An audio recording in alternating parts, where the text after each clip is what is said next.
Assalamualaikum warahmatullahi wabarakatuh. Innal hamdalillah nahmaduhu wa nasta'inuhu wa nastaghfiruh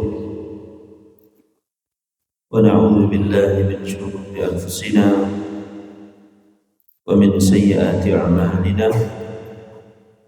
May yahdihillahu fala mudilla lahu wa may yudlil fala hadiya lahu. Asyhadu an la ilaha illallah wahdahu la syarika lah wa asyhadu anna Muhammadan abduhu wa rasuluh. Wa ba'd. Alhamdulillah, segala puji dan syukur senantiasa kita panjatkan kepada Allah Subhanahu wa taala atas limpahan karunia, taufik dan hidayah dari Allah Subhanahu wa taala.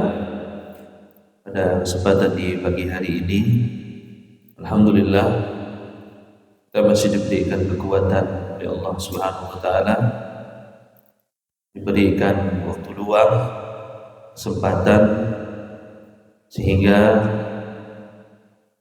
dengan takdir dan hidayah dari Allah Subhanahu wa taala, pada kesempatan di pagi hari ini kita bisa berkumpul di salah satu rumah Allah Subhanahu wa taala.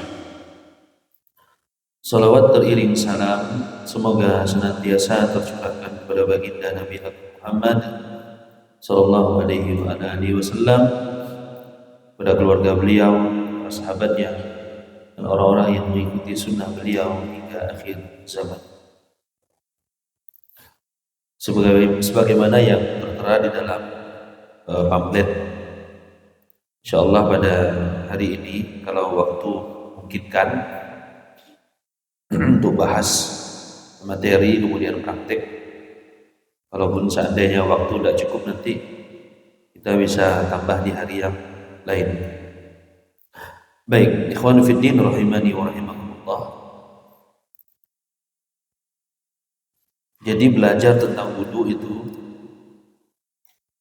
termasuk kewajiban, termasuk fardu ain, yang kalau seorang itu dia tidak belajar maka dia akan mendapatkan dosa. Bagaimana tidak? Salat adalah amalan yang akan pertama kali Allah akan hisab. Ya, awwalu ma yuhasibu al-'abdu yaumal qiyamah shalah. Yang pertama kali yang Allah akan hisab, ya Allah akan hitung dari seorang hamba tentang salatnya. Ya, kalau salatnya baik maka yang lainnya akan baik. Kalau salatnya buruk, yang lain akan buruk. Nah, salat seseorang ini, yang amalan tersebut yang memang betul-betul kita harapkan begitu bisa dihitung di hadapan Allah Subhanahu wa taala nanti, dia tidak akan bisa sempurna kecuali dengan kita menyempurnakan wudu kita. Kita belajar tentang wudu bukan berarti kita tidak tahu wudu. Kita belajar tentang sholat bukan berarti kita tidak tahu tentang sholat. Banyak orang yang beranggapan, kan cuma belajar wudu, tidak kalah ambil belajar wudu umat dah. Ya, bukan berarti kita tidak tahu tentang apa, tapi untuk menyempurnakan wudu kita, untuk menyempurnakan ibadah kita kepada Allah Subhanahu wa taala. Jadi hukumnya fardu ain. Hukumnya apa? Fardu ain, diwajibkan atas setiap individu ya yang sudah baligh. Kalau dia tidak belajar tentang wudu maka dia berdosa. Ya, sempurna dan tidaknya sholat seseorang itu tergantung dari apa? Wudunya. Ya, bahkan Salat seseorang itu tidak akan diterima oleh Allah Subhanahu wa taala kecuali dengan apa? Dengan bersuci atau dengan apa? Dengan berwudu. Ini menunjukkan bahwasanya wudu itu memiliki kedudukan yang sangat agung di dalam Islam. Sebelum kita membahas masuk ke materi inti, ya, ada baiknya kita membaca tentang keutamaan tentang wudu. Fadilah tentang apa? Wudu. yakni apa sih yang didapatkan oleh seorang hamba ketika dia menjaga wudunya? Ya, apa yang didapatkan oleh seorang hamba ketika dia berwudu dengan apa yang sesuai dengan apa yang diajarkan oleh Nabi kita Muhammad SAW. Karena wudu itu kan ibadah. Wudu itu apa? Ibadah. Nah, ibadah ini ada aturannya. Ibadah itu ada aturannya. Kalau ibadah itu dalam bahasa yang disebut oleh para ulama itu disebut dengan tauqifiyah. Tauqifiyah itu artinya kalau bahasa kita tuh nunggu. Maksudnya apa? Nunggu dalil. Nunggu apa ya? Dalil. Kita membasuh, umpamanya begini. Kok kamu membasuh begini? Apa dasarnya? Kamu membasuh muka dari sini sampai ke sini. Kok basuh cuma sekali? Ada yang basuh cuma hanya di sini. Ada yang basuh sekaligus dengan telinga. Itu dasarnya apa? Nah, itu yang akan kita bahas. Ya, itu yang akan kita bahas. Karena ibadah termasuk wudu tadi, ketika kita lakukan berdasarkan ilmu, maka akan besar konten, akan besar ganjarannya di sisi Allah Subhanahu wa taala. Makin dekat dengan sunnah, makin cocok dengan contoh dari Nabi sallallahu alaihi wasallam, maka pahalanya makin besar. Hanya dalam hadis kata Nabi, "Shallu kama ra'aitumuni usolli." Perintah Nabi, salatlah kalian sebagaimana melihat aku salat. Bagaimana melihat Nabi salatnya? Melihat dalam hadis-hadis beliau. Para ulama ada mengumpul buku, ya, bagaimana salat Nabi SAW dari takbir beliau sampai salat. Di dalam hadis tentang wudu pun ada, ya, bagaimana tata cara wudu yang sesuai dengan sunnah Nabi Muhammad SAW. Baik, di antara keutamaan yang pertama, jadi wudu itu, Pak, di antara keutamaan yang agung dari wudu adalah keluarnya dosa-dosa kecil bersamaan dengan mengalirnya air tetesan bekas wudu kita. Subhanallah.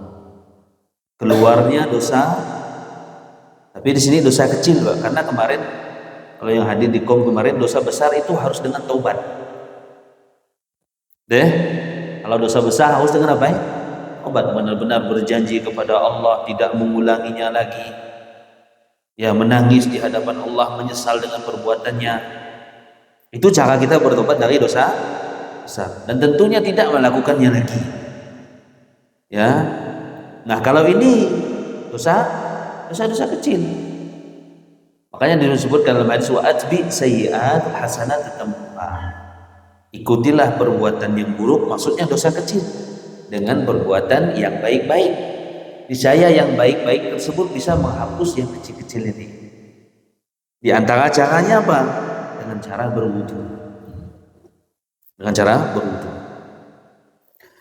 Dalam hadis kata Nabi SAW, "Idza tawadda'a al-'abdu al-muslim." Apabila seorang hamba muslim, seorang dia melakukan wudu, seorang mukmin, faghasala wajhahu, kemudian dia mencuci mukanya, ya, kharaja min wajhihi kulli khati'atin nadhara ilaiha bi'ainaihi ma'al ma' au ma'a akhiri qatril ma'.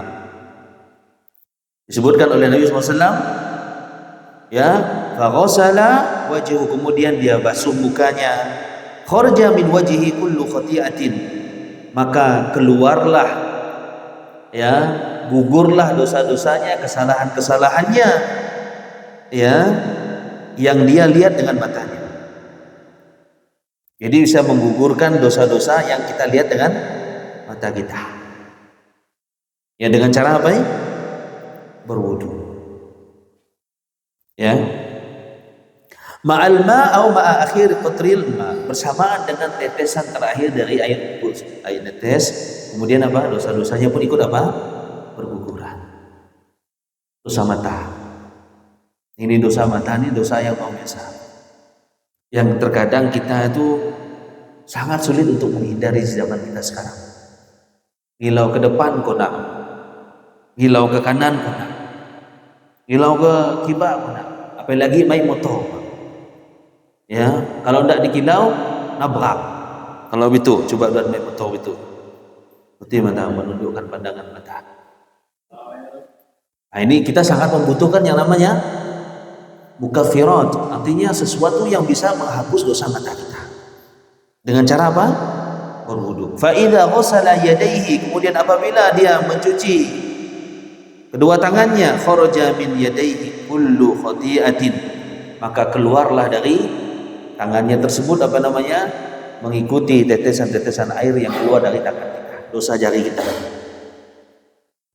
Ya. Kemudian fa idza ghassala rijlaihi, apabila dia mencuci kedua kakinya, kharajat kullu khati'atin masatha rijlahu, maka keluarlah dosa-dosa yang dilakukan oleh kakinya.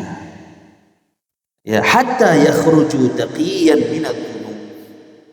Kata Nabi SAW, sampai dia keluar dalam keadaan bersih dari dosa-dosanya. Subhanallah, ini keutamaan apa? Berwudu. Ya, keutamaan berwudu.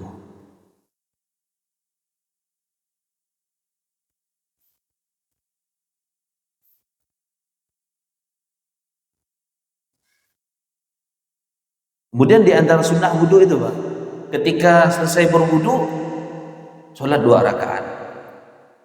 Ya, ketika selesai berwudu sholat apa? Sholat 2 rakaat. Jadi Bilal bin Rabah itu sampai terompah sendalnya sudah apa namanya kedengaran di dalam surga, itu di antara amalan yang dilakukan oleh beliau apa? Melakukan sholat 2 rakaat setelah melaksanakan apa? Wudu. Baik, itu diantara sebenarnya kalau Anda mau baca semua banyak nih tentang keutamaan apa? Keutamaan wudu. Kawan-kawan bisa buka di internet, insya Allah akan ketemu tentang keutamaan berwudu. Insya Allah kita akan masuk ke poin yang kita akan bicarakan, insya Allah. Baik, ini kemarin itu sebenarnya Anda minta kirim itu, nah untuk kawan-kawan itu apa? Kitab fikih muyassar itu akan diringkas dari fikih muyassar.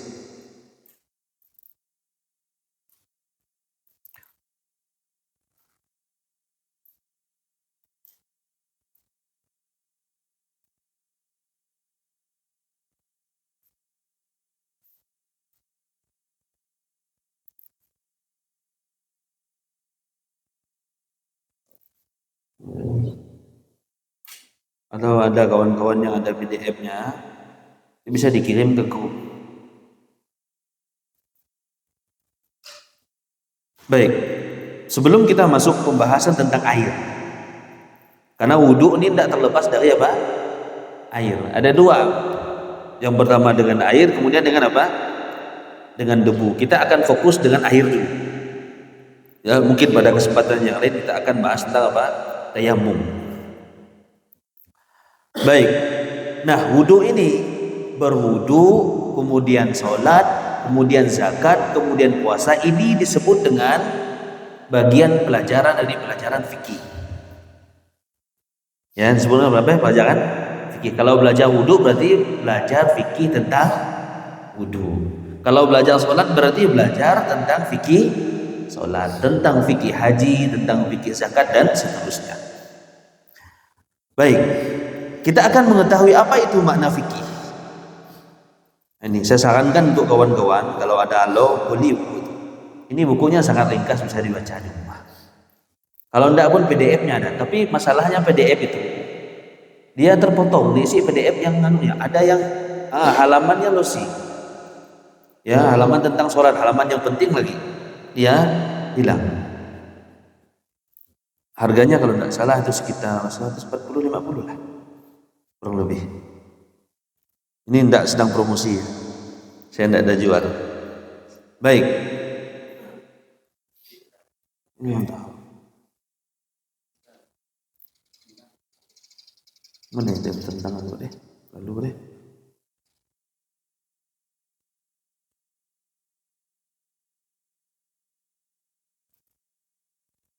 Baik, apa makna fikih, Pak? Fikih itu secara bahasa artinya pemahaman. Fikih itu kalau ditinjau dari bahasa Arab artinya apa ya? Pemahaman. Dalam hadis kata Nabi SAW, man yuridillahu bihi khairan yufaqihu fiddin. Kata Nabi SAW, man yuridillahu bihi khairan, siapa yang Allah inginkan, siapa yang Allah kehendaki kebaikan kepada seorang hamba, yufaqih, maka Allah akan berikan pemahaman dia di dalam masalah apa? Agama. Berarti fikih itu artinya apa ya? Pemahaman. Ya, kalau dikatakan fikih itu apa ya? Pemahaman. Apa dalilnya? Ini dalam surah Hud ayat yang ke-91. Wa ma nafqahu katsiran mimma taqul. Kami tidak banyak faham. Nafqahu ini artinya faham. Diambil dari kata fikih. Ya. Kami tidak banyak faham tentang apa yang kamu katakan. Walakin la tafqahu tasbihahu, akan tetapi kalian tidak memahami tasbihnya mereka. Apa maksud tasbih mereka di sini? Maksudnya apa namanya, binatang yang melata, burung-burung, mereka ada tasbih, ada caranya mereka tasbih kepada Allah Subhanahu wa taala. Paham enggak kita tasbih mereka? Enggak ngerti kita. Baik, kalau secara istilah nih jadi ilmu, nah ini dia Pak. Ilmu yang mempelajari tentang hukum-hukum syar'i yang bersifat amal. Yang bersifat apa ya? Amal fikih itu. Terus yang tergali dari dalil-dalil yang terperinci, dan terkadang kata fikih digunakan untuk pengertian hukum itu sendiri. Jadi kalau untuk mudah ingat, fikih itu artinya apa ya? Faham secara bahasa. Kalau secara istilah syariah ini yang akan kita bahas Pak, ilmu tentang hukum-hukum syar'i yang bersifat amal, yang tergali dari dalil-dalil yang terperinci. Baik, sumber kita ngambil dasar dari mana ya kalau fikih itu? Yang pertama dari Quran. Ya. Ketika kita wudu apa dalil Qur'annya? Ketika puasa dalil Qur'annya apa? Ketika haji dalil Qur'annya apa? Itu diambil dari apa ya? Qur'annya. Yang kedua, kalau daya didukung dengan apa? Sunnah. Sunnah itu nama lainnya adalah hadis. Ya, hadis itu nama lainnya ma udifa ilan Nabi sallallahu alaihi wasallam, apa saja yang disandarkan kepada Nabi. Baik itu perkataan beliau. Kemudian apa? Perkataan beliau, diamnya beliau, persetujuan beliau, itu semuanya disebut dengan apa? Dengan hadis. Itu yang kedua. Yang ketiga ijma. Ijma itu kalau dalam bahasa kita disebut dengan kesepakatan. Kesepakatan ulama. Itu. Kesepakatan apa? Ulama.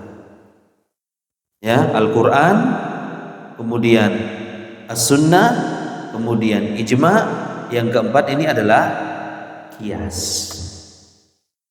Ya, Qiyas itu kalau secara rinci secara ringkas itu sesuatu yang tidak ada gamblang di dalam Al-Qur'anul Karim tentang pengharamannya, ya, tapi sifatnya sama, maka hukumnya sama. Contoh masalah narkoba kan diisi dalam Al-Quran. Nah, ada kan temu dari juz pertama sampai terakhir Allah mengharamkan narkoba. Tapi sifat narkoba itu ada secara umum Allah Subhanahu wa taala menyebutkan tentang keharamannya. Baik. Setelah kita mengetahui tentang itu, maka kita akan masuk ke pembahasan tentang air. Tentang apa? Air.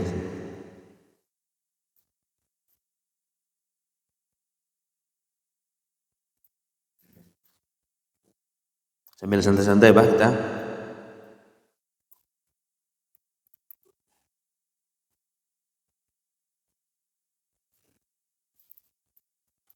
Tadi kopi dah ada, minta taruh dah. Ada enggak? Baik. Jadi air itu ini salah satu media yang digunakan untuk apa? Bersuci. Ya, media yang digunakan untuk apa? Bersuci. Apa yang boleh ditulis di sini? Gitu.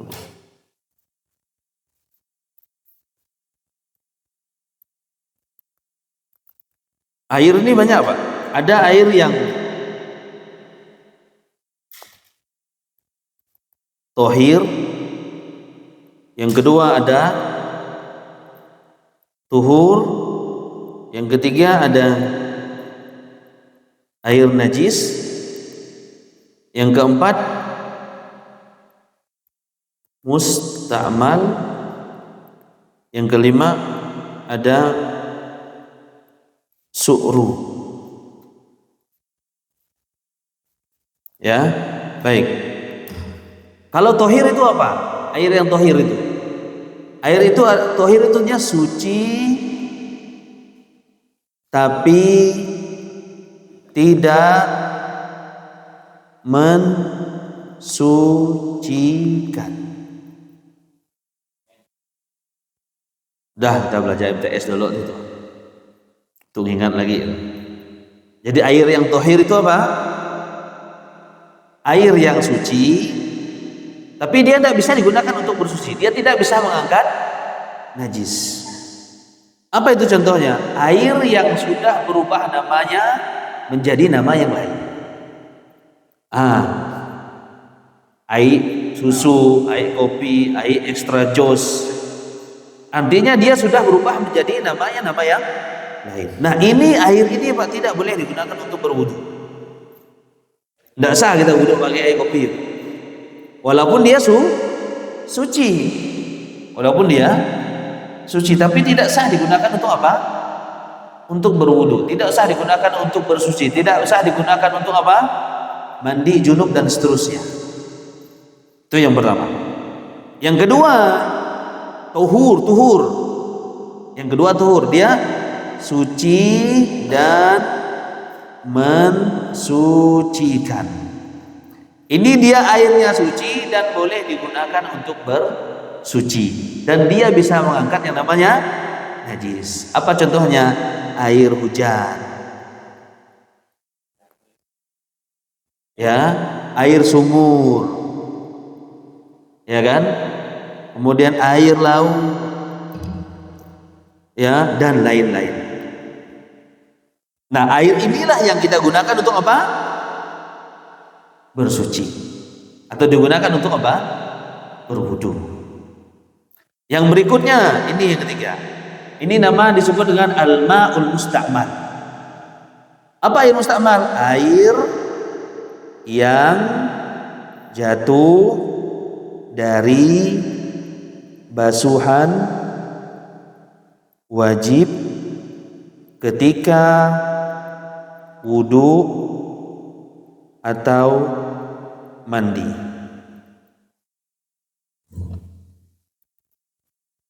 Jadi air nama air musta'mal. Suah ninga? Pernah ninga? Jadi air musta'mal itu begini. Duan berwudu. Air bekas tetesan apa ya, wudu ini kan ada jadi wudu ini sunnahnya 3 kali. Ya, wudu ini sunnahnya apa? 3 kali. Yang wajib Pak sekali. Duan kalau wudu sekali itu udah cukup Pak. Karena itu yang wajib. Adapun 2 kali, kemudian 3 kali, ini hukumnya apa ya? sunnah. Tentunya kalau sunnah ini kita dapat tambahan pahala. Nah, al-ma' musta'mal adalah air yang jatuh pada tetesan air yang apa? Yang wajib. Air yang kita basuh pertama tadi netes tamak ke dalam baskom atau tamak dalam apa? Tempat wadah air begitu. Maka ini air disebut dengan air musta'mal. Boleh tidak air mustakmal digunakan untuk berwudu? Para ulama berbeda pendapat. Tapi pendapat yang paling kuat insya-Allah taala boleh digunakan untuk berwudu. Boleh digunakan untuk berwudu. Anda tidak akan rinci masalahnya nanti banyak cerita. Ya. Alhamdulillah. Kades antu guys datang. Salam. Sambil-sambil nyantai kita Pak Kades. Jadi ingat ke anaknya apa nama? Jadi apa itu Pak Kades? Setengah-setengah. Dunia setengah, akhirat setengah. Aku seimbang kemarin. Baik. Jadi kita ngambil poin-poin pentingnya saja. Jadi air mustakmal itu boleh digunakan untuk apa? Berwudu. Boleh digunakan untuk berwudu. Yang berikutnya, ini yang ada kena lalu tuh deh. Ya, air najis. Ini yang paling penting. Air najis itu adalah air yang terkena najis. Ya, terkena najis. Contoh, mohon maaf, ada apa nama? Bejana, kemudian masuk kotoran dalamnya. Ya, kotoran manusia contohnya. Tamak ke dalamnya. Nah, kita katakan, apakah air yang dimasuki oleh najis tersebut kita katakan dia air yang najis? Jawabannya belum tentu, Pak. Kita lihat. Jadi kalau air tersebut berubah rasanya, kemudian baunya, kemudian warnanya, bau dikatakan sebagai air yang najis. Baik dia air banyak ataupun air sedikit. Tapi kalau di mazhab Syafi'i itu ada rincian sedikit. Anda tidak mau rinci dulu. Jadi biar terpatri dalam kita, oh ternyata air mustakmal boleh digunakan untuk bersuci. Deh, air tuhur boleh digunakan untuk bersuci. Kemudian yang tidak boleh air hir. Yang pertama. Kemudian air su'ru. Su'ru ini bekas minuman orang lain. Atau bekas binatang. Duat kalau tak nah. Kemudian ada binatang, tentunya ini binatang yang halal ya. Bukan apa nama gogok atau yang lainnya itu. Ini kita bicara tentang binatang yang halal. Ketika dia menjilati air tersebut ya, maka air tersebut disebut dengan al-ma'u su'ru. Air su'ru namanya. Apa itu? Air bekas minuman. Baik itu manusia ataupun apa?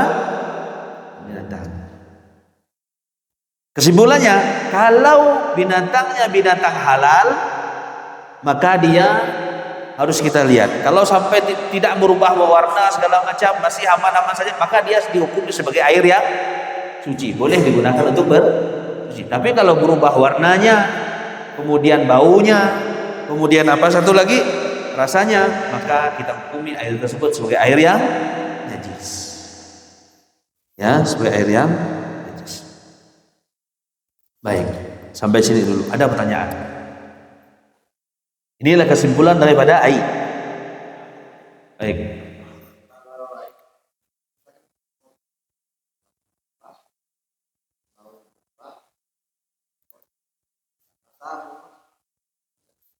Sebenarnya kalau kita tinjau dari hukum fikihnya tidak boleh. Ya, dia tidak memenuhi syarat. Air yang memenuhi syarat adalah air yang apa namanya?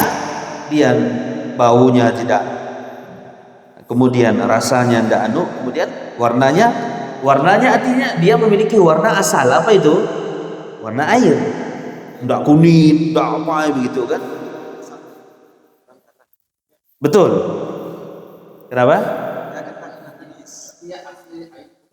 Oh, asli air sumur. Iya, ya. Baik, baik.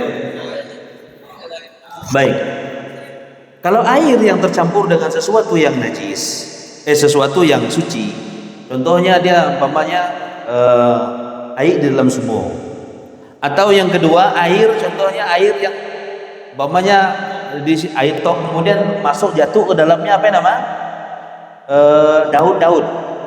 Ini daun-daun hukum asalnya apa ini? Suci dia. Hukum asalnya apa? Suci. Nah, kalau air tersebut ya tidak merubah, nah ini dia kuncinya, dia tidak merubah dari asal air tersebut, berubah kepada yang lain, rasanya, baunya tersebut, masih dihukum sebagai air yang suci. Tapi kalau dia mengubah lebih banyak kadar itunya daripada airnya, maka ini kita katakan airnya tidak boleh digunakan untuk apa? Bersuci. Ya, kalau bisa hindari air-air yang seperti ini. Ya, kalau bisa hindari air yang seperti ini, kecuali dalam keadaan darurat. Kalau dalam keadaan darurat pun, kalau tidak ada air yang bisa digunakan untuk bersih, maka kita masih punya satu opsi lain. Apa itu? Tayamum. Apa? Tayamum. Berarti yang pertama harus kita hindari, cari air yang kira-kira memang memenuhi syarat. Kadang subuh berbau. Iya. Rambut sih enggak paling. Berarti Merah rambut. Kan warna merah. Warnanya warna merah ya. Tidak ada air yang lain. Asal warnanya begitu.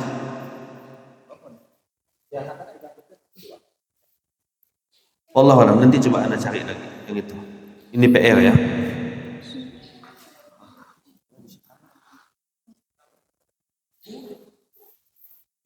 Nanti Anda tanyakan ke Syekh, ini PR. Baik, ada yang lain? Sungai Pinuh. Iya betul. Makanya tadi kembali ke hukum asal itu. Kalau airnya masih belum berubah rasanya, baunya, kan itu kuncinya. Ya, masih apa namanya bersih, kemudian baunya masih aman. Ya. Baik. Kalau di mazhab Syafi'i itu ada rinciannya, Pak. Ya, ada rincian. Anda rincikan sedikit ya. Baik. Ada air itu ada disebut dengan air dua kullah. Air dua kullah. Air dua kullah ini air 200 liter. Air 200 liter. Dua kullah. Kalau sungai ini lebih enggak? Ah itu ya. Sungai itu lebih dia. Baik. Kalau di mazhab Syafi'i, nanti saya akan jelaskan. Tadi sebenarnya tidak mau masuk itu. Agak panjang sedikit tidak apa-apa. Baik. Kalau air 200 liter atau disebut dengan dua kullah, kalau dia terjatuhi dimasuki oleh najis, kalau airnya di bawah 200 liter, kalau di bawah 200 liter, maka otomatis najis.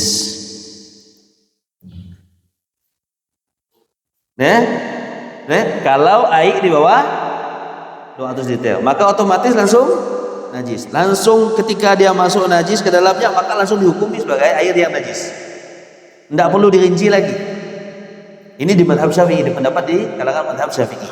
Kalau airnya di atas 200 liter, maka ini perlu lihat rasa, bau dan rasanya, bau dan warnanya. Kalau warnanya berubah karena kemasukan najis tersebut atau rasanya dan seterusnya, maka dia dihukumi sebagai air yang najis. Kalau tidak berubah, air 200 liter biasa aja, atau contohnya air sungai, ada yang mohon maaf BAB, sungai itu kan besar kan, lebih dari 200 liter. Kalau dia tidak mempengaruhi air secara keseluruhan, masa boleh kita gunakan untuk apa? Bersuci. Ya kalau umpamanya mantau ada buka ya lalu pekan ya. Kan kadang kalau kita mandi kan ya ada. Kita tunggu dulu. Tidak masuk. 200 kan.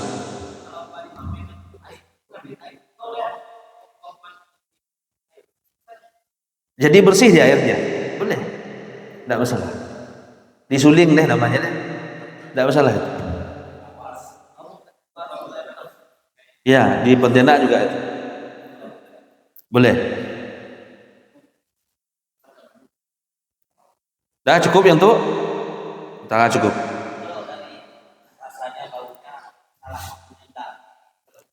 Salah satunya saja. Tidak semua tiga itu.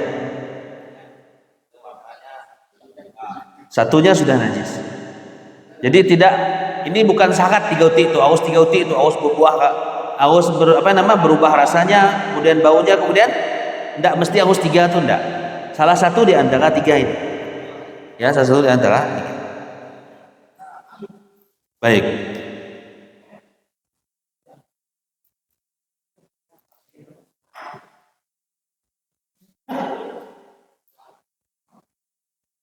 Baik, kita lanjut.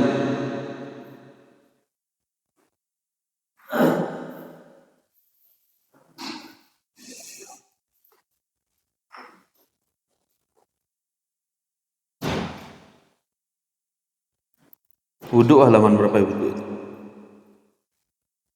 Kipas bak ya kah itu sedih bang? Pas panas bang.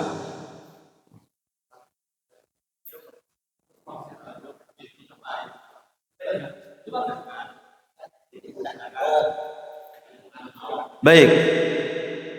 Kita masuk sekarang ke bab wudhu. Ya, masuk ke bab wudhu. Bawa zaman. Itu udah cukup ya. Ini ya kan.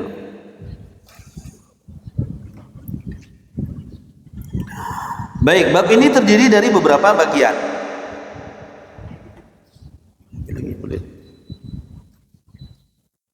Pertama, definisi wudhu. Ya, definisi apa? Wudhu dan hukum wudhu.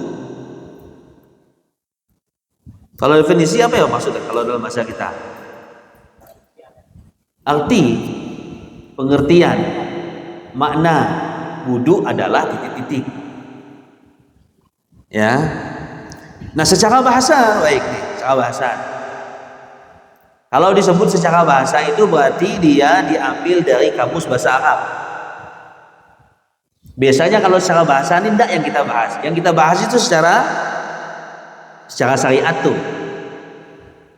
Ya, secara apa? Syariat. Secara bahasa diambil dari kata al-wadha'atu. Yang artinya apa? Berarti keindahan dan kebersihan. Jadi keindahan dan kebersihan secara bahasa maknanya apa ya?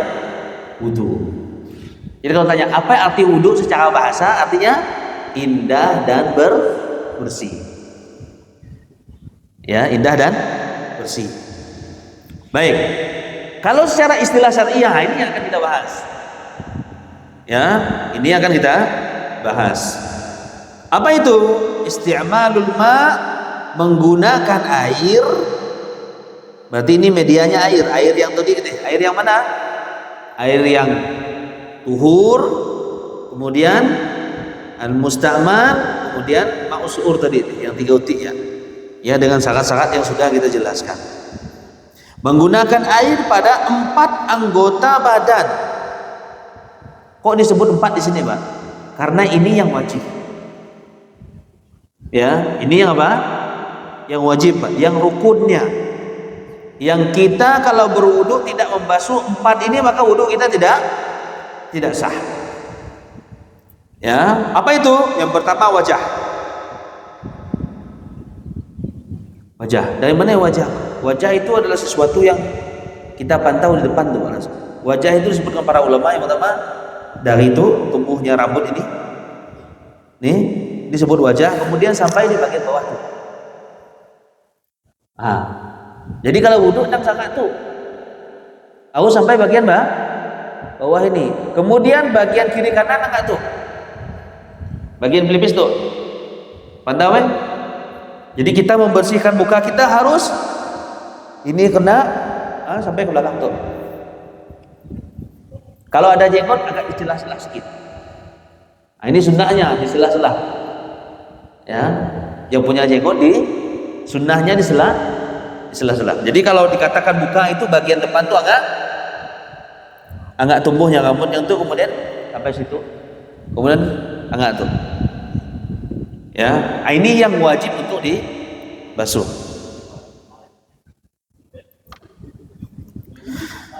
Baik. Kemudian kedua tangan. Kedua tangan. Ya, membasuh kedua tangan dari ujung tuh sampai dengan siku. Wamsahu biwujuhikum wa aydikum ilal marafiq. Kata Allah Subhanahu wa ta'ala, wamsahu biwujuhikum, ya, wamsahu, ayat ini faghsilu, afwan, salah ayatnya, faghsilu wujuhakum, maka basuhlah, cucilah mukamu dan kedua tanganmu ilal marafiq, sampai dengan siku. Nih marafiq ini siku. Wamsahu bi ru'usikum wa arjulakum ilal ka'bain, dan usaplah kepala dan kaki. Baik, saya mau tanya apa bedanya ghuslun dalam bahasa Arab itu? Allah menyebutkan pertama nih faghsilu wujuhakum. Kalau faghsilu itu dalam bahasa kita itu kita mencuci, ada air yang di dalam jari kita tuh. Maka ketika kita mencuci muka ada air.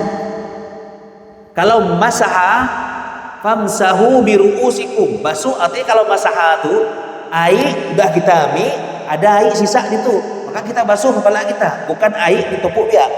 Nah, ini perlu kita pahami. Jadi masaha itu bukan kita ngambil air kemudian kita anu gitu, salah. Yang benar apa? Airnya kemudian diambil, ada bekas air di tangan kita, baru kita basuh kepala kita. Ya, baik. Permasalahan basuh kepala nggak menaik, nanti kita jelaskan. Ada yang sikit gitu kan, ada yang begini dan seterusnya. Tapi insya Allah pendapat yang paling kuat itu, ini disepakati oleh para ulama, membasuh seluruh kepala itu sepakat. Kalau sikit itu dipersisihkan, ada yang lain dilisihi begitu. Tapi kalau semua kepala, ya sekali saja. Dalam hadis itu apa? Sekali, membasuh hanya sekali saja. Begini. Kemudian ditarik lagi ke depan, ke belakang, kemudian tarik lagi ke depan, kemudian masuk ke telinga, kemudian baru begitu. Sekali saja. Karena apa? Karena di dalam hadis itu Nabi SAW mempraktekannya cuma sekali. Ya, cuma apa? Sekali. Baik, kemudian apa? Wa arjulakum ilal ka'bain. Wa arjulakum ilal ka'bain. Baik, di sini Allah Subhanahu wa taala menyebutkan pakai waw. Wawnya ini kembali ke sini, Pak. Kalau belajar bahasa Arab itu wawnya ini dia mengikuti hukum yang faghsilu wujuhakum. Maka basuhlah kakimu juga. Cuci maksudnya, bukan apa ya? Bukan basuh. Karena antara basuh dengan cuci itu tadi tidak bisa dibedakan deh. Kalau mencuci itu ada air. Kalau disebut membasuh maka bukan dengan air. Dalam bahasa Arab itu bukan bahasa kita ya. Ya, masaha itu artinya membasuh dalam bahasa kita, ada air bekas di tangan kita. Maka habis itu kita basuh. Baik, kepala dan kedua kaki dengan tata cara tertentu. Dengan apa? Tata cara tertentu. Caranya bagaimana? Bagaimana yang yang diajarkan oleh Nabi Sallallahu Alaihi Wasallam dalam rangka beribadah kepada Allah. Baik, kalau ada orang yang berwudu, moseh muka, kemudian kedua tangan, kemudian kepalanya, kemudian kaki, tapi dia dalam rangka bukan untuk beribadah kepada Allah Subhanahu wa taala. Kira-kira boleh pahala enggak ya? Boleh pahala enggak? Enggak, kenapa? Karena niatnya beda. Ini pentingnya kita jadi niat itu bisa membedakan antara amal biasa dengan apa? Amal soleh. Jadi dengan niatnya, kadang ada orang yang begini saja, kemudian tanpa niat untuk berwudu, maka dia tidak dihitung sebagai orang yang berwudu, tidak dihitung mendapatkan pahala. Dari mana boleh nanti bedanya? Bedanya nanti ketika dia meniatkan. Ya, meniatkan. Ini dalilnya Pak. Tadi dah kita sebutkan tadi, ya ayyuhalladzina amanu, wahai orang-orang yang beriman, idza kuntum ila shalah, kalau kamu mau salat, falsilu wujuhakum, maka cuci mukamu. Ada air ya berarti. Kemudian kedua tangan kamu, kemudian sampai siku, kemudian wamsahu. Allah menyebutkan untuk kepala itu bukan falsilu, tapi apa ya? Wamsahu, suruh basuh. Artinya apa? Ada air bekas, bukan air yang diambil tadi kemudian ditimpa kepala, itu tidak. Ya. Kemudian wa arjulakum, dan basuh, bukan basuh ini, cucilah kedua kaki sampai kedua mata kaki. Kalau mata kaki yang mana Bang? Ngatu Bang? Kalau mata kaki yang ngatu Bang? Cukup dalik. Nang wudhu sampai tu. Ini keliru ya, ada yang berwudhu sampai ke atas tu ya, atau ada yang sampai ke atas tu nyuci, enggak, sangat tu aja. Ya? Enggak menyelisih, apa namanya, dia enggak sesuai dengan sunnah. Yang sesuai dengan sunnah itu sampai mata kaki saja. Ya, sampai mata. Adapun ada hadis yang dhaif itu yang menjelaskan tentang kita melebih-lebihi apa namanya? Seolah dilebih begitu, apa nama? Air wudu kita, maka ini didoifkan oleh para ulama. Ya, didoifkan oleh para ulama.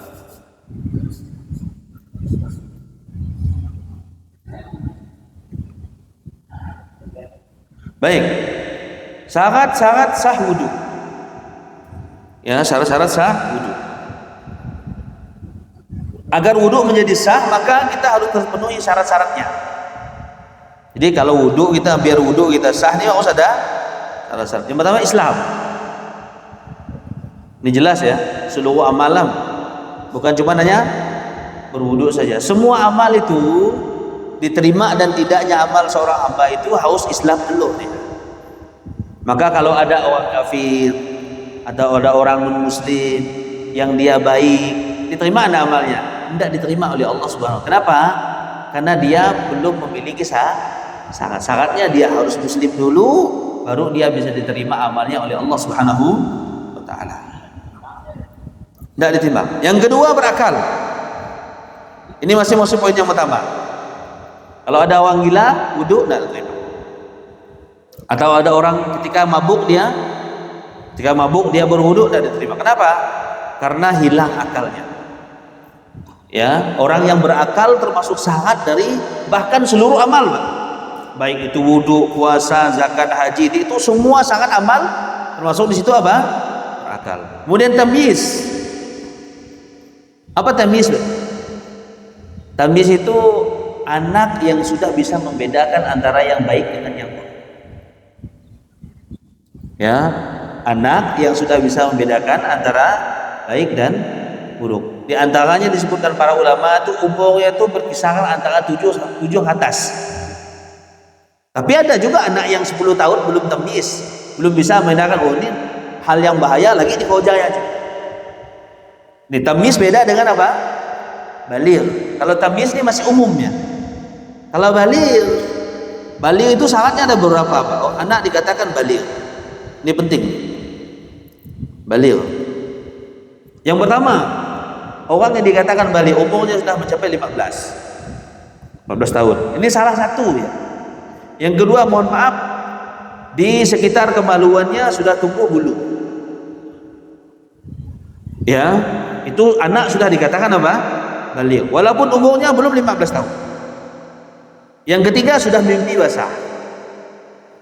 Ya, sudah mimpi basah, tumbuh di sekitar kemaluannya itu bulu, kemudian umurnya 15. Kalau ada anak yang salah satu di antara tiga ini sudah ada padanya, maka dia sudah dikatakan anak yang baligh. Artinya apa? Dia sudah wajib melaksanakan perintah-perintah Allah. Kalau dia meninggalkan kewajiban, maka dia berdosa. Ya, ini perlu kita ketahui. Baik, sahul dah balik. Nah, baik. Yang kedua, niat. Yang kedua apa? Niat. Baik Pak, niat ini terkadang jadi banyak masalah. Ya, banyak apa? Masalah. Kalau ada sebagian ulama yang mengatakan di mazhab Syafi'i itu dengan cara melafadzkan niat. Ya, nawaitu Prof Al dan seterusnya itu. Tapi kalau saya pribadi ini lebih condong kepada pendapat yang mengatakan bahwa niat itu tidak dilafadzkan. Alasannya kenapa? Yang pertama, tidak ada contoh dari Nabi. Jadi Nabi, kemudian para sahabat, mereka tidak ada yang melafadzkan niat ketika mereka ingin sholat atau ketika mereka ingin apa? Berwudu. Ya, alasannya sebenarnya simpel saja, karena Nabi dan para sahabat tidak melakukannya. Ya, tidak apa? Lakukan. Bagaimana caranya? Niat itu kan sesuatu yang sudah tertancap di dalam hati kita, tekad namanya. Contoh, ketika Duan angkat dari rumah mendengarkan suara azan, itu niat sudah terpatri di dalam hati kita. Tinggal datang itu, maka kata Nabi SAW, kalau kamu selesai dari wudu, kemudian menghadap kiblat, fakabbir, kemudian bertakbirlah. Tidak masak niat lagi di situ. Ya, tidak masak niat lagi. Ya, walaupun di madhab Syafi'i yang saya ketahui juga, ya, mereka termasuk mensunnahkan melafadzkan niat. Tapi saya pribadi, ya, lebih condong kepada pendapat yang mengatakan tidak melafadzkan apa? Tidak melafadzkan niat. Nah, niat ini penting, harus ada. Ya, karena amal itu tergantung dari apa? Niatnya. Innamal a'malu binniyat. Ya, sesungguhnya amal itu tergantung daripada niatnya. Kemudian berikutnya syarat yang ketiga. Coba ini. Dengan air yang suci dan mensucikan. Ini poinnya ke Bapak tadi. Apa yang nama itu deh?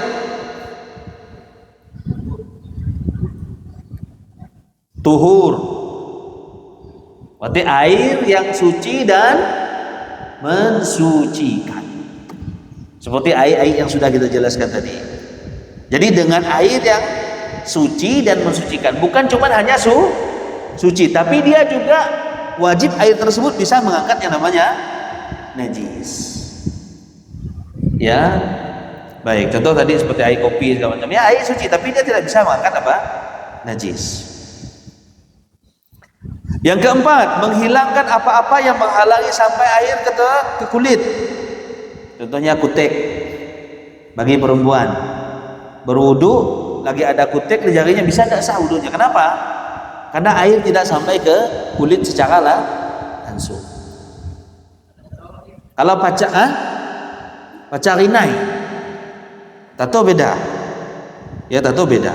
Walaupun tato itu secara hukum itu dia haram. Ya, tapi dia bukan apa? Bukan kutek dia. Ya, bukan kutek. Baik. Kalau tato itu sebenarnya dia perhiasan wanita. Bukan laki-laki sebenarnya hukumnya, karena dalam hadis itu Nabi SAW melaknat wanita, disebut wanita dia, melaknat wanita yang mentato kemudian mencukur alis, merubah-rubah ciptaan. Jadi hukum asalnya itu dari betina ya. Makanya kalau laki-laki bertato berarti mengikuti wanita-wanita zaman dahulu. Ya, kalau sekarang sudah berubah kan, betul tidak? Sudah apa? Sudah berubah fungsinya. Tato itu laki-laki yang bertato, bukan apa? Tidak. Berhal itu adalah perhiasan wanita zaman dahulu. Maka Nabi SAW melaknat wanita yang mentato dan minta ditato. Ya, yang mentato dan minta ditato dilaknat oleh Allah Subhanahu wa Ta'ala. Nggak ada tato sama. Baik. Yang kelima, istijmar dan istinja. Istijmar tahu Pak? Istijmar itu bersuci dengan menggunakan batu. Ya, kalau satu dan siang. Dah agak jarang. Jadi istijmar dengan menggunakan batu itu boleh. Ya, ini ada rincian. Kemudian istinja. Kalau istinja ini bersuci dengan menggunakan air. Kalau istijmar dengan batu, kalau istinja dengan apa? Dengan air. Kata para ulama menggabungkan keduanya lebih utama. Kemudian mualah berkesinambungan. Tidak boleh putus, umpamanya Duan habis cuci muka, kemudian kopi lo sekal. Apa Duan bonti sekal Pak? Duduk teh, nak lo kopi lo sekal, bisa lanjut jari lagi. Tidak boleh Pak. Dia harus apa? Mualah. Dan mualah ini termasuk daripada syarat. Kemudian membasuh semua anggota yang wajib wajib dibasuh. Apa yang anggota yang wajib tadi Pak? Wajah, kemudian kedua tangan, kemudian kepala, pundak, lutut, kaki enggak? Oh, itu logo anak ya. Kemudian apa? Kedua kaki. Ini adalah apa namanya? Anggota-anggota badan yang wajib untuk dibasuh. Baik. Fardu. Sekarang kita masuk ke poin yang keempat, yaitu rukun wudu. Namanya rukun itu Pak, sesuatu ibadah itu tidak akan bisa terbentuk kecuali dengan rukun. Kalau rukun itu tidak dikerjakan atau ditinggalkan, maka ibadah tersebut menjadi rusak. Baik itu rukun sholat, didudi rukunnya dan diterima kita. Sholat kita menjadi rusak. Rukun wudhu pun juga ada. Kalau kita meninggalkan salah satu daripada rukun wudhu tersebut, maka wudhu kita tidak diterima. Apa itu? Pertama, ini yang tadi kita sebutkan tadi Pak, yang wajib untuk dibasuh. Ini termasuk rukun. Pertama, wajah. Ya, dalilnya ini, fagsilu wujuhakum. Yang kedua, membasuh kedua tangan. Wa aydiyakum ilal marafiq. Nih pantau, perhatikan ayat Allah. Basuh kedua tanganmu ya sampai siku. Berarti ngalirkan air dari mana Pak? Dari itu atau dari atas bawah tuh? Dari jari atas tuh. Kemudian dialirkan ke bawah. Ini sunnah nih. Disebutkan dalam ayat ini wa aydiyakum ila. Berarti dari itu jari itu sampai ila ke marafiq. Apa itu? Ke siku. Jangan sampai yang ngatur, tidak sah Pak. Ya, karena ini termasuk apa? Rukun. Kemudian mengusap apa? Mengusap kepala. Mengusap kepala ini langsung dengan telinga. Ada hadis yang menjelaskan, kata Nabi SAW, al-udhunani minar roksi. Ngapai kok kepala itu sekaligus dibasuh dengan telinga? Karena dalam hadis ini al-udhunani, dua telinga ini bagian daripada kepala. Walaupun hadis ini dikritik oleh para ulama, sebagian ulama mendoifkan, melemahkan hadis ini. Tapi praktek dari Nabi SAW ketika beliau wudhu, dari kepala ini langsung dibasuh ke telinga, tidak dipisah. Ya, tidak apa? Dipisah. Sehingga tidak sah mengusap kepala saja tanpa sebagian yang lain. Telinganya tidak diusap, ya, hanya ngambil kepala saja. Sah tak wudhunya Pak? Tidak sah. Kemudian membasuh kedua kaki sampai kedua mata kaki. Kemudian tertib, ya, kemudian tertib. Tertib ini menyebutkan anggota wudhu secara berurutan, ya, secara apa? Berurutan. Muka dulu, kemudian habis ya, tidak boleh dari tangan dulu, kemudian habis ya muka. Sah enggak Pak? Sah. Enggak sah. Muka dulu, kemudian habisnya jari. Sah. Kemudian kalau diboleh jari dulu, habisnya muka. Sah enggak? Tapi kalau Anda begini, Anda mulai dari yang sebelah kibah, kemudian habisnya mau masuk yang sebelah kanan. Sah tidak Pak? Sah. Kenapa? Karena memulai dengan kanan ini hukumnya sunnah. Beda ya tadi ya. Kan pertanyaannya, kalau kita mulai dari jari, kemudian habis yang muka, sah tak wudhunya? Tidak sah. Kenapa? Karena harus tertib. Ya, karena harus apa? Tertib. Kalau kanan dan kiri, ini hukumnya apa ya? Disunnahkan kita untuk yang sebelah. Kalau seandainya ada orang yang berwudhu mulai dari kibah, sah tidak? Masih sah dia. Ya, masih apa ya? Sah. Walaupun dia tidak sesuai dengan, tapi masih dikatakan apa? Karena mulai dengan kanan itu bukan suatu yang rukun, tapi hukumnya sunnah. Tapi kalau mulai muka, kemudian habisnya jari urutannya, kemudian habisnya kepala, kemudian habisnya dengan telinga, kemudian kaki, maka ini termasuk rukun. Tidak boleh diacak-acak urutannya. Ini mualah tadi. Yang keenam apa? Mualah, yaitu dengan membasuh satu anggota secara langsung. Kemudian setelah anggota sebelumnya tanpa menundanya, tidak boleh tunda, jadi tidak boleh dijeda dulu. Baik, selesai itu syarat-syarat. Ada yang mau ditanyakan? Atau ngopi dulu? Kalau Kalau cuma ngomong boleh, boleh, betul. Iya, iya. Jadi ada sebagian kaum muslimin yang meyakini bahwasanya kalau wudhu itu tidak boleh ngomong. Ya, itu hal yang sangat mubah. Kenapa? Kalau bicara itu kan hal yang mubah, hal yang dibolehkan. Kapan dia dilarang? Ketika dalil. Ya, ketika apa? Kalau ada dalil Quran yang melarang, ada hadis, contoh ketika sholat. Sholat, hukum asal sholat itu kalau kita ngomong dengan ngomong bukan bahasa sholat, maka kita batal sholatnya. Kenapa? Karena ada dalil yang menjelaskan. Tapi kalau wudhu tidak ada. Kalau mulai dari ada ngomong itu tidak sampai membatalkan wudhu, tidak sampai merusak wudhu kita. Wallahu a'lam bishawab. Diperbolehkan, tidak masalah. Tapi ya tentunya lebih utama, ya kan? Betul. Tentunya lebih utama itu kita ya tidak sambil ngobrol lah. Ya. Nah ini.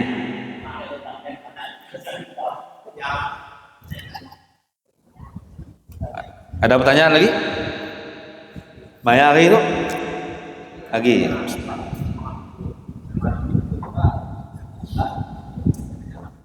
Kalau agak dikejar tuh insya Allah bisa. Nanti sambil baca lagi dari buku ingat lagi kita. Ya.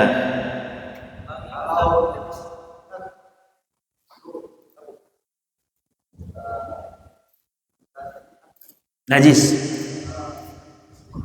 Ya. Kotor dengan najis hal yang berbeda. Jadi kotor dengan najis itu hal yang berbeda. Tersebar pemahaman masyarakat itu kalau kotor itu pasti belum tentu.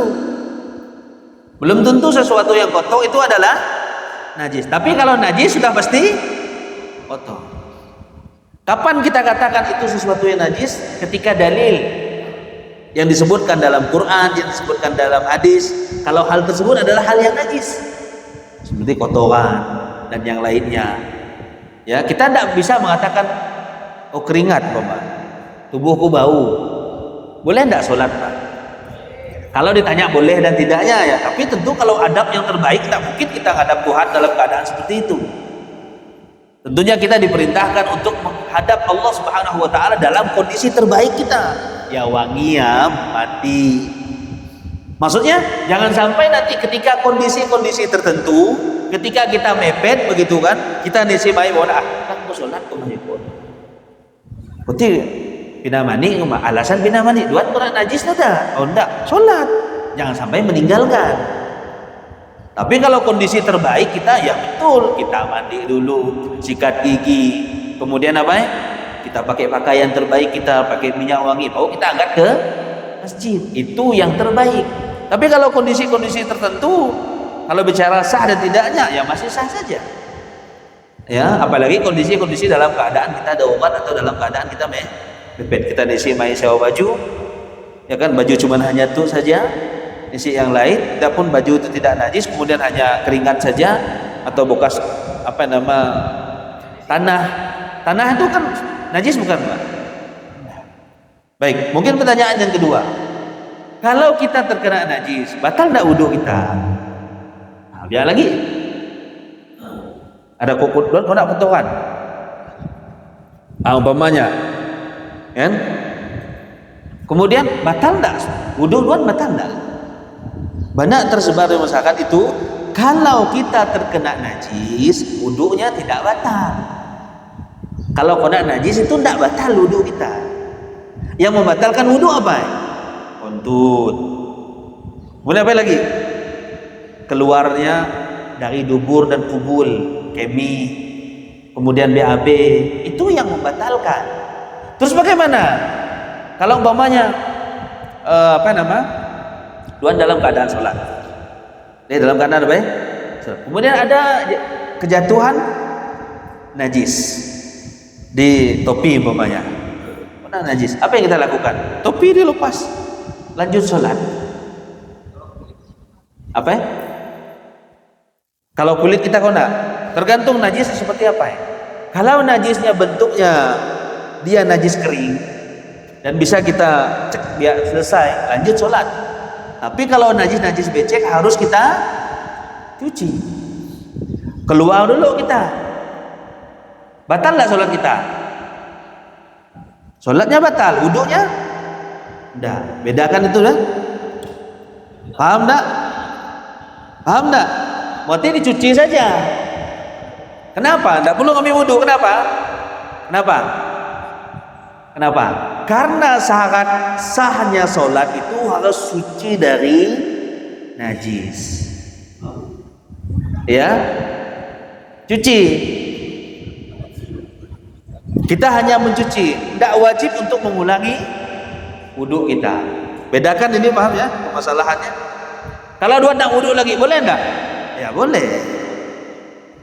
Tapi kalau ini permasalahannya, kalau ada awak yang kena najis, kemudian hanya dicucinya saja. Dua kau nak manung kaki, angkat dari rumah. Kau nak manung, wudhu lagi enggak? Enggak usah wudhu lagi. Ya enggak batal wudhunya. Apa yang lakukan? Cuci saja. Ya, dia tidak membatalkan apa ya? Nah, ini banyak keyakinan masyarakat kita kalau kena najis itu wudhunya batal. Bukan wudhunya batal, tapi sholatnya. Karena sholat ini diantara syaratnya harus suci dari najis, baik itu pakaian ataupun tempat. Nah itu. Berarti kalau kena najis, baik. Sekarang kalau posisinya ini agak nyimpang sedikit.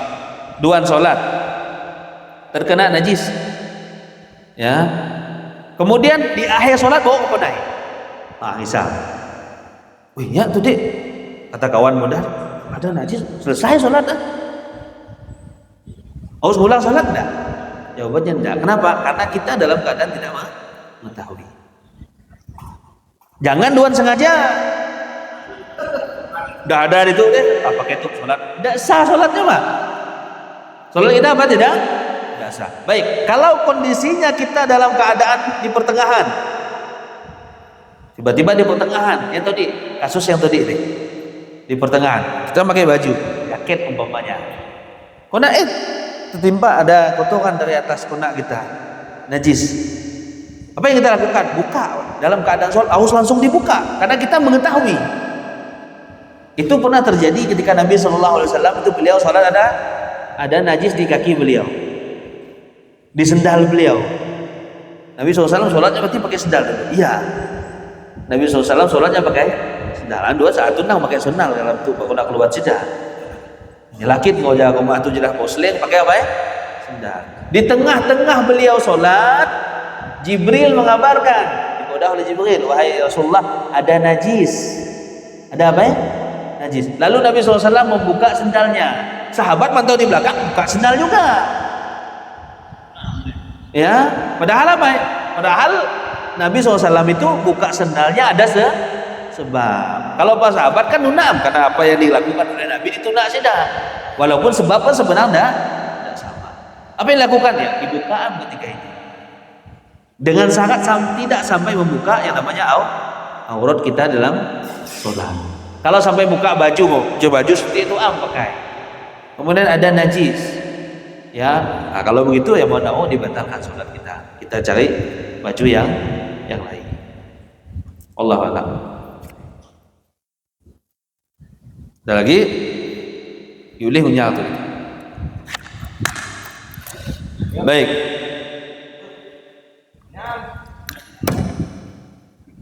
Waktu itu nona pas ngumpul tanya apa? Ya, nah, ini kan sebagai mukadimah kita. Jadi biar ada gambaran tentang apa? Tentang sunnah-sunnah dalam wudhu. Baik, kita lanjutkan ke sunnah-sunnah. Kalau tadi rukun tuh mau ndak mau harus kita lakukan. Mau ndak mau harus kita basuh.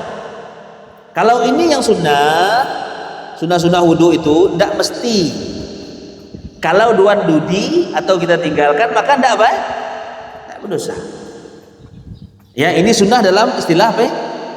Fikih. Yusabu fa'iluhu wa la yu'aqibu tarikuhu. Diberi pahala kalau kita ngojak, kalau didudi tidak mendapatkan dosa. Ini namanya sunnah. Ada beberapa sunnah nih. Yang pertama tasmiyah. Apa ini maksud tasmiyah? Tasmiyah itu ucapan bismillah. Ucapan apa ya?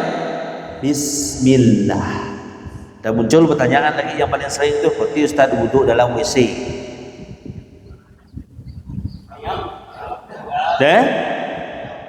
Ya, wudhu dalam apa?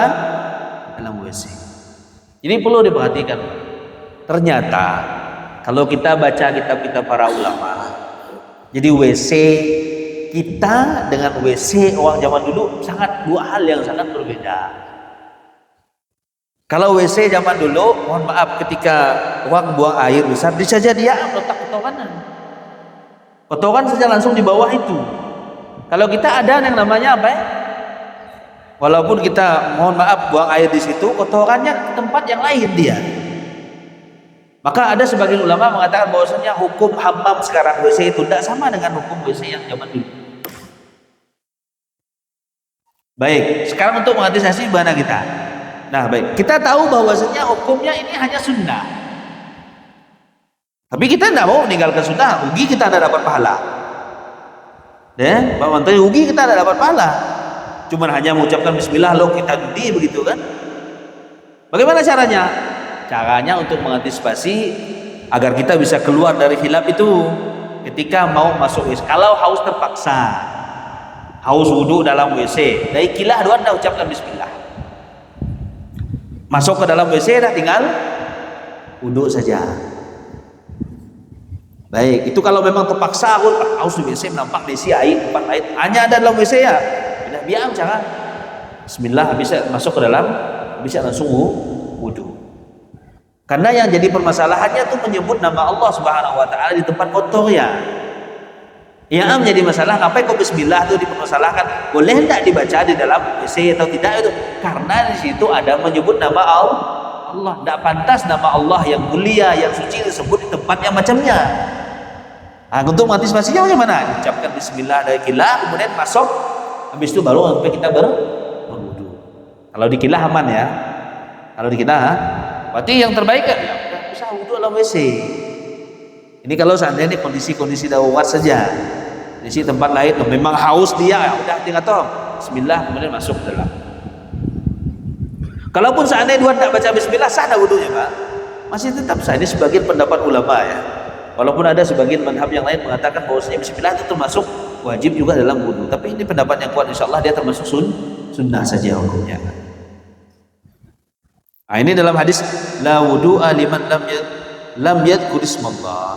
Tidak sempurna wudu seseorang itu ketika dia tidak menyebut nama Allah. Makanya hukumnya sunnah sebagai penyempurna. Sama dengan kita merapikan saf. Kalau kita dengar kata Imam sawu sufufakum fa inna taswiyata sufuf min tamamis shalah.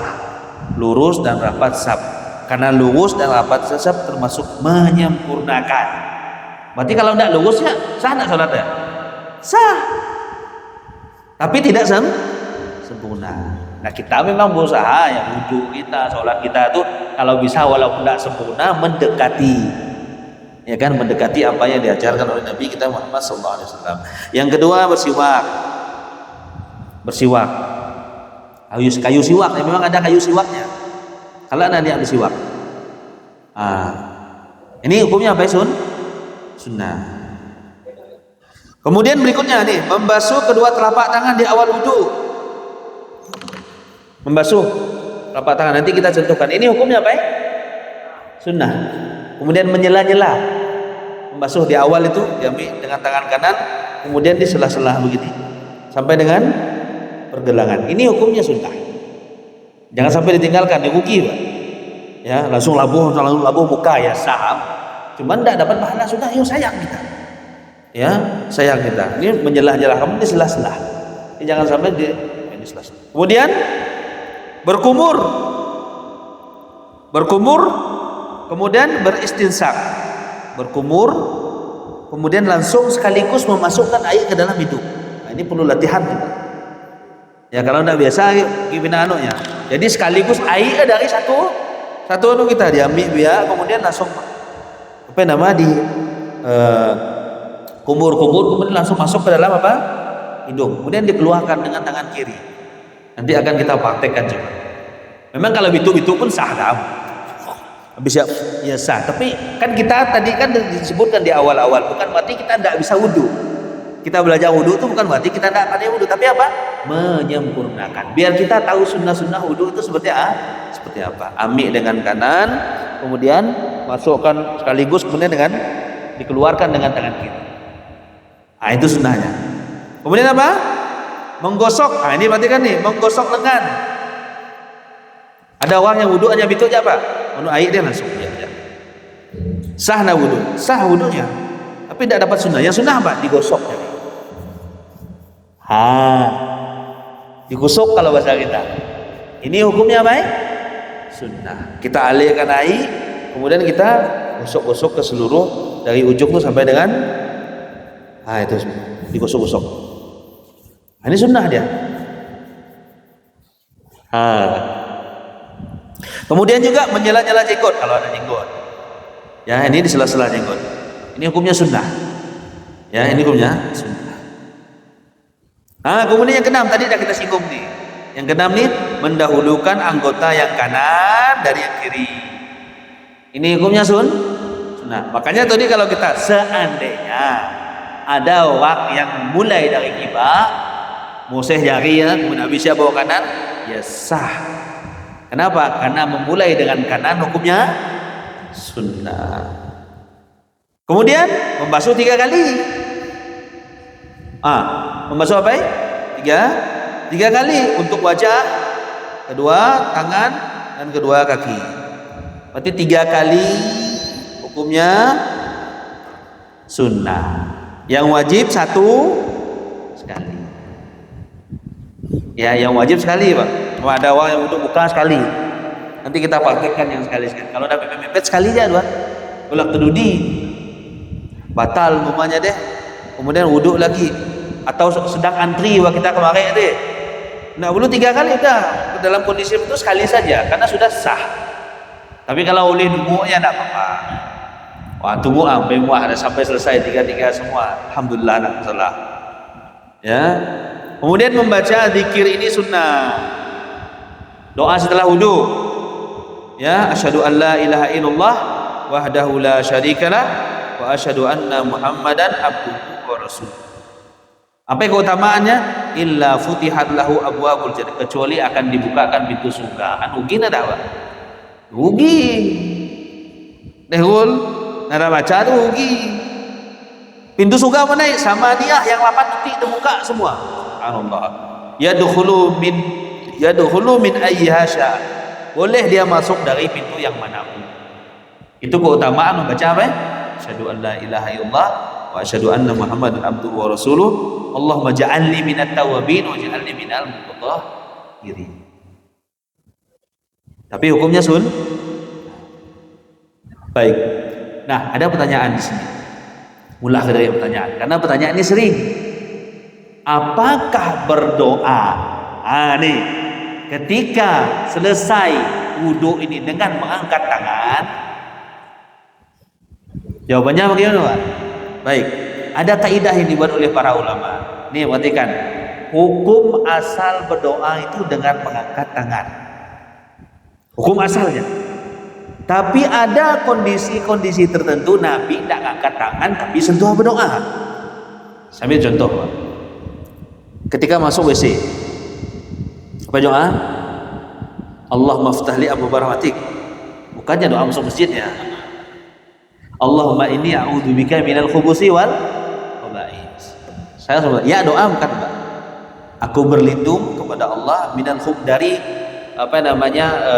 setan laki-laki dan setan perempuan. Maksudnya setan dalamnya. Jangan lama-lama dalam WC pun. Tak boleh. Ya, banyak hal yang dilakukan dalam WC nanti. Tak boleh lama-lama karena banyak syaitan. Kita berlindung kepada Allah. Itu doa.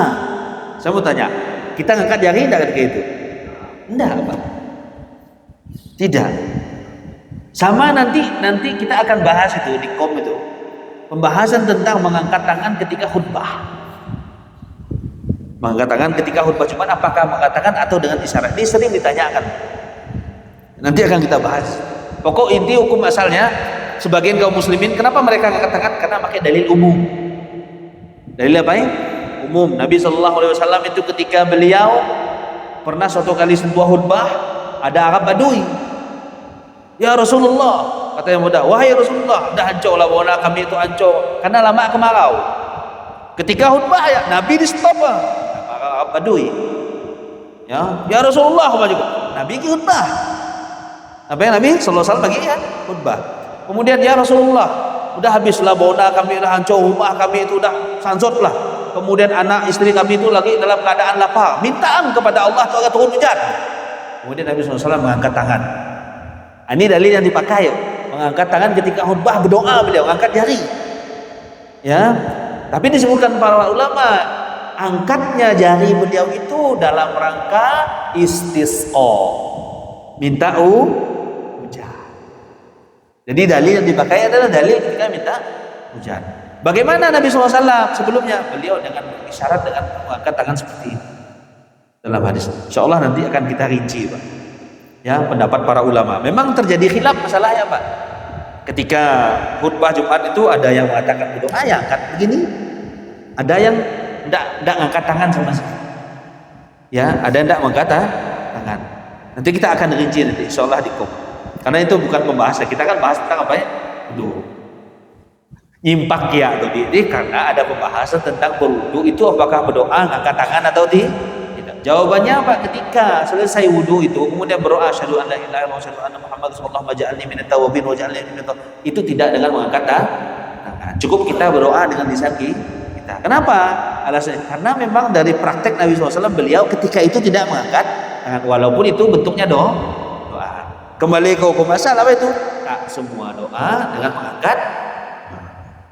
Tuhan pemanya datang ke masjid, ya Allah berikan aku rezeki. Jari nak angkat boleh tak Pak?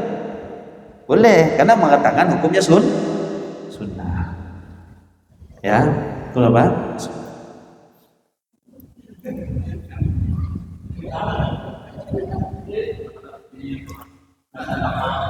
Fadol, ada yang ditanyakan, selesai yang sunnah.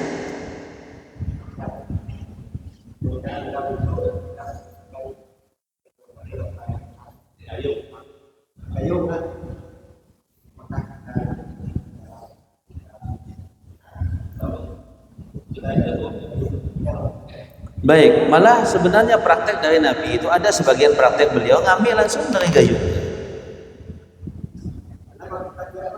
Betul, berarti dua-duanya diperbolehkan.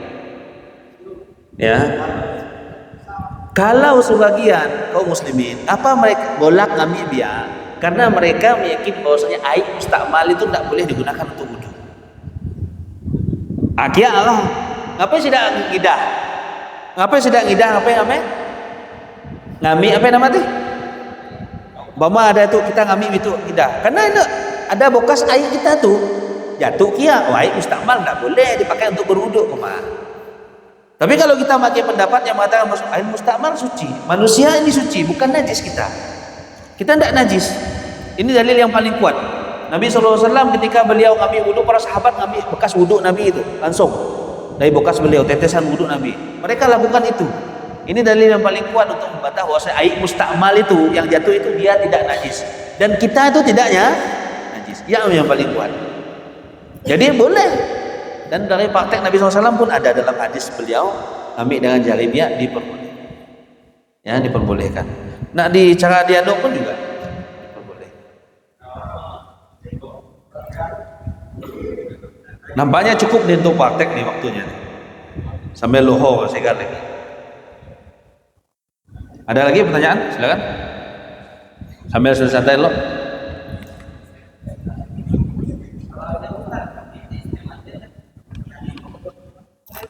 Gimana? Boleh. Kalau tanya boleh. Tapi yang sunnahnya dari tutup. Boleh. Dengan cara ngalir kan itu pun boleh. Ayo, mama kita di sungai deh. Satu. Sah dia. Tapi tidak dapat pahala sunnah. Sunnahnya di gosok. Di sela-sela jari kita kemudian digosok-gosok. Kalaupun dari itu boleh. Si masalah. Ada lagi?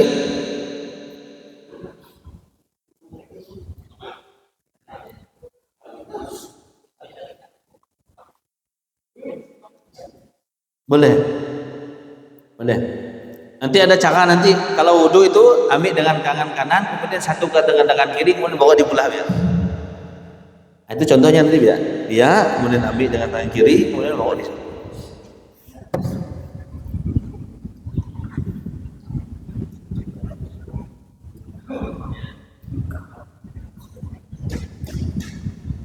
Baik, sekarang pembatal wudu. Selesai sih kita.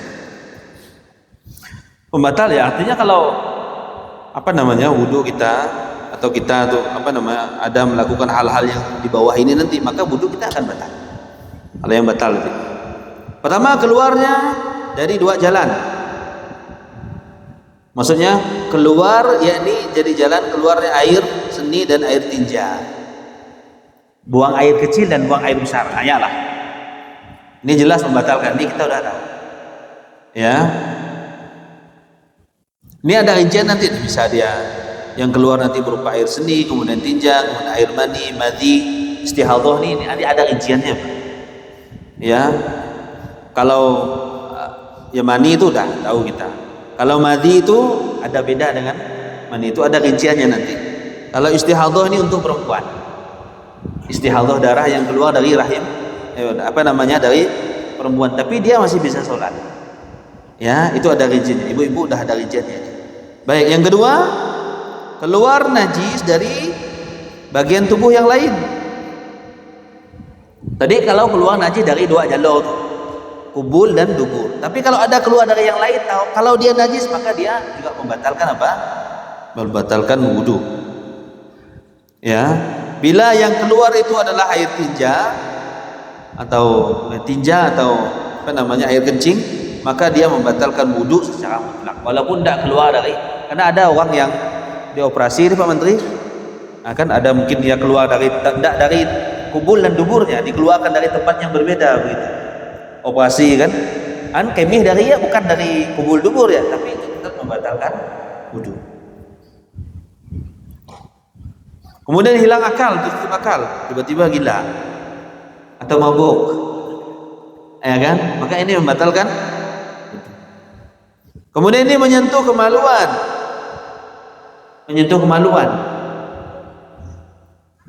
ya, bukan dubur, tanpa pembatas. Ini menyentuh kemaluan tanpa pembatas. Habis wudu, sebagian ulama menyebutkan ini termasuk membatalkan wudu. Ya, ini ada rinciannya Pak. Kalau kita umpamanya mau setelah kita wudu, kemudian kita mau anak kita akan menyentuh kemaluannya, ini ada rinciannya sendiri. Ya, ini ada rinciannya sendiri. Kemudian yang kelima, makan daging unta. Makan daging unta ini termasuk membatalkan. Tapi kalau kita itu aman, isi daging unta. Ya, isi daging unta. Walaupun ini dikritik ya, sebagian ulama mengkritik hadis ini. Ya, penulis kitab fikih Muyassar ini beberapa doktor, profesor yang pilih pendapat yang mengatakan bahwasanya apa? Dia tetap membatalkan. Kemudian murtad. Baik. Kenapa? Kalau merokok di sini tidak ada disebutkan membatalkan wudu. Tapi kalau bagusnya tidak usah ngokok. Apa? Kalau makan apa yang lain itu tidak membatalkan. Makan apa segala macam tidak membatalkan wudu. Nyoga umpamanya, habis wudu makan, tidak, cuman kumur-kumur boleh. Habis itu kumur-kumur agar ketika kita sholat tidak terganggu. Ya. Baik, kemudian sedikit lagi itu ibadah yang mengharuskan wudu. Yang tidak mau harus berwudu. Contohnya sholat, jelas ya.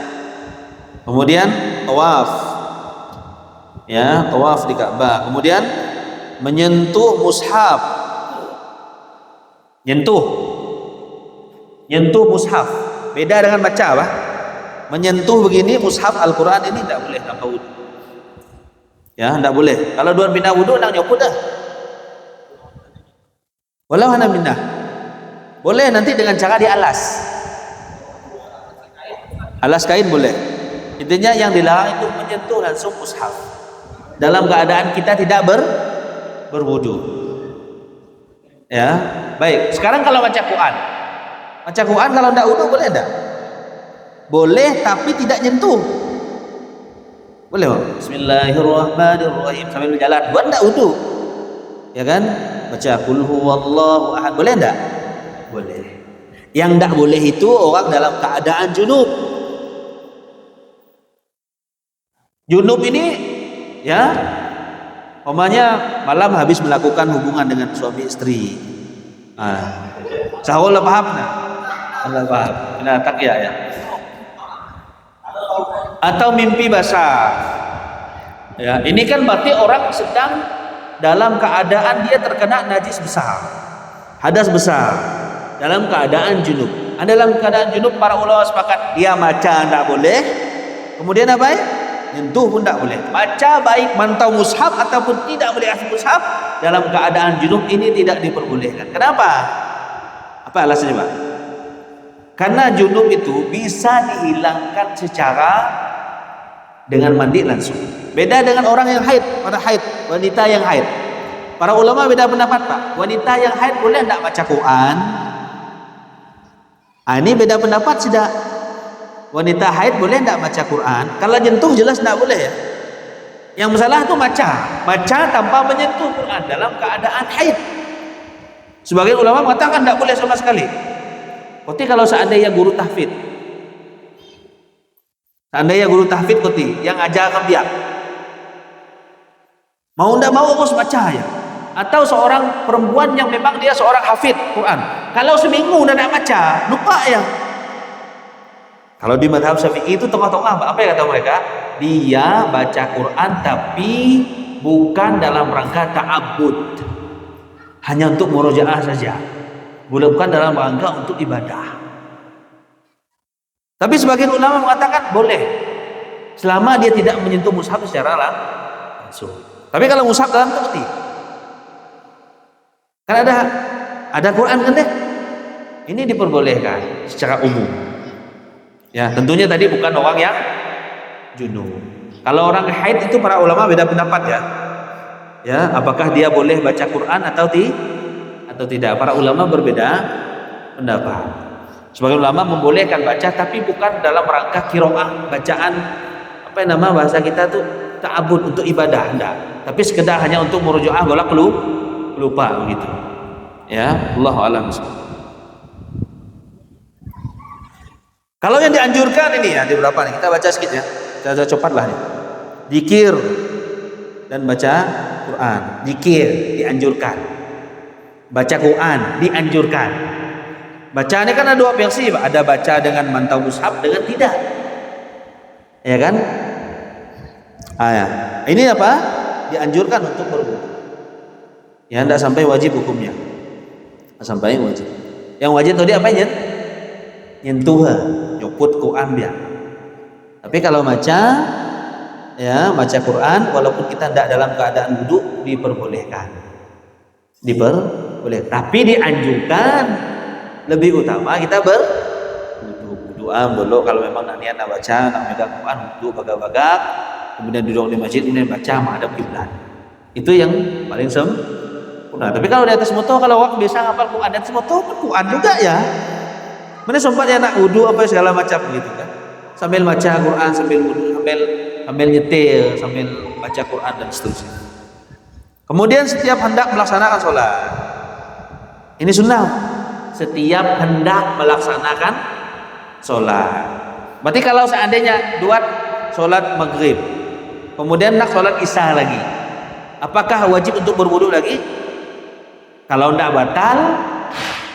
batal nih, dianjurkan untuk berwudu lagi. Ya, namanya tajdidul wudu. Dianjurkan untuk memperbaharui wudu walaupun kita tidak batal. Tapi kalau duaan sholat juga ketika itu dengan wudu yang ada di maghrib tadi, maka tetap sah. Tapi kita dianjurkan untuk berwudu kembali. Yang ketiga, dianjurkan wudu bagi orang yang junub. Umpamanya malam udah habis berhubungan dengan istri, paham dah ulah, habis berhubungan dengan istri, kemudian mau tidur, dianjurkan wudu dulu, Pak. Ya, dianjurkan apa? Walaupun belum mandi wajib. Ya, dianjurkan. Umpamanya, nih ya, umpamanya sudah melakukan hubungan suami istri, tapi lagi pindah nak mandi malamnya. Paham deh? Anonanya nak mandi nunggu sepindah angkat subuh. Ya pun kalau tempat komat anda cepat. Kalau komat boleh nak boleh buatlah. Boleh kali. Ya. Nah, dianjurkan kalau seandainya tidak mandi malam itu, kita dianjurkan untuk berwudu, tidur dalam keadaan wudu. Walaupun sebenarnya wudu itu belum mengangkat najis besar itu enggak. Namun punya gap dua langsung sholat, harus mandi dulu. Baik, kemudian berwudu sebelum mandi junub. Ini memang ada ya. Sunnahnya ada wudu sepindah mandi junub. Nanti insya Allah akan kita jelaskan bagaimana mandi junubnya nanti di lain waktu. Ketika hendak tidur, sunnah nih buat nak sepindah tidur wudu. Nak sholat pen ada. Memang sunnahnya sepindah tidur apa? Berwudu. Wudu dalam keadaan kita suci itu lebih baik. Ya, kita tidur dalam keadaan kita suci itu apa? Lebih baik. Selesai pembahasan. Tinggal kita praktek. Ini mengusap khuf. Ada pertanyaan? Tidak. Kalau kita duduk misalkan kita masuk WC lagi air yang kena itu lagi Enggak masalah. Ya, tapi kalau saran saya ketika masuk wudhu, masuk ke WC, ya, kemudian kita keluar lagi, dianjurkan untuk kita basahi kaki kita. Ketika nak keluar kita siram kaki kita. Khawatir nanti ketika kita masuk itu terkena najis. Kemudian golak terbaik nanti ketika kita sholat.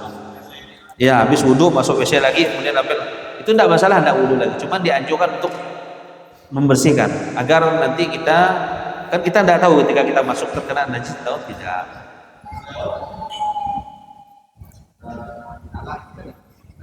Ya. Baik, kalau dikatakan najis darah itu khilaf para ulama. Bukan pendapat siti itu. Bukan satu pendapat. Taruhlah kita katakan itu najis. Ada sebagian pendapat ulama mengatakan apa dalilnya? Dalil para sahabat itu, ini di antara dalil sidak yang mengatakan darah tidak najis ya. Dalilnya kata mereka para sahabat dulu ketika sholat dipanah, kena panah, kena itu kan, dia lanjut sholatnya. Kalau seandainya najis itu dia langsung berhenti sholat. Itu dalil termasuk dalil yang paling kuat dia menyebutkan bahwasanya darah itu tidak najis. Walaupun ada sebagian ulama yang menyebutkan bahwasanya darah itu najis. Darah itu apa? Najis. Oke, seandainya najis lah umpamanya. Terus?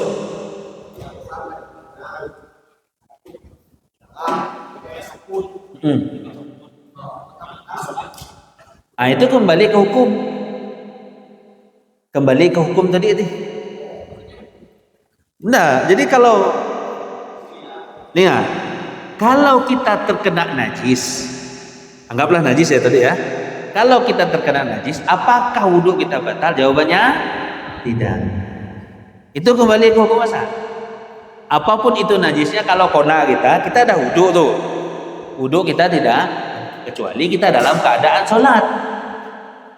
Dalam keadaan sholat kita kena najis, sholat kita batal, wudhu kita tidak. Ya, kalau luka itu di awal, kalau orang yang luka galer, di awal itu dianjurkan untuk dibersihkan sebelum dia melaksanakan sholat. Sepina dia melaksanakan sholat, dianjur untuk dibersihkan dulu. Bersih, ketika sholat keluar lagi, tidak apa, lanjut sholatnya. Itu dalam keadaan darurat diperbolehkan. Terlepas dari para ulama beda pendapat tentang hukum baik, hukum darah itu apakah najis atau tidak. Allahu a'lam. Ibu-ibu ada yang mau ditanyakan? Di belakang?